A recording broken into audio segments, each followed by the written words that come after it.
Monsieur David.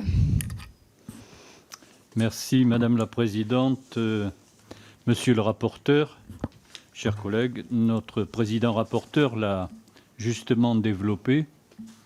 Il existe un contexte très particulier au souhait de la Suède et de la Finlande de renoncer à leur politique de non-alignement et de rejoindre l'OTAN. Lors des débats au Sénat, mes collègues du groupe socialiste ont justement parlé de cette situation de nécessité dans laquelle le vote de ce texte ne pouvait laisser de place au moindre doute. Après la démonstration de force et d'unité des alliés lors du sommet de Madrid, au cours duquel l'assistance et le soutien à l'Ukraine lâchement agressée ont été affirmés, une ratification rapide de ce projet de loi semble évidemment nécessaire. J'espère que le risque d'escalade avec la Russie, que votre rapport, Monsieur le Président, présente comme limité, sera effectivement contenu dans les prochains mois, et j'espère surtout que les tentatives malsaines de la Turquie de marchander son soutien à ce processus d'élargissement ne seront pas acceptées.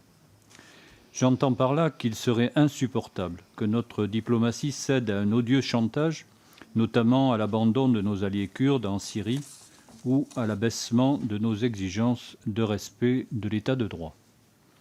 Je formule également le vœu que cet élargissement de l'Alliance atlantique ne soit pas l'occasion de réduire nos ambitions en matière de construction et de renforcement d'une véritable défense européenne.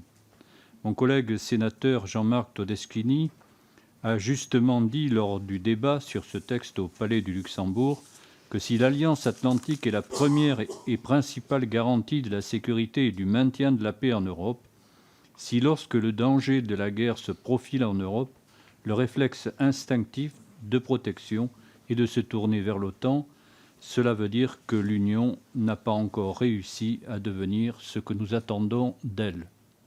Pour ces raisons, avec mes collègues du groupe des députés socialistes et apparentés, nous voterons bien sûr, Monsieur le Président,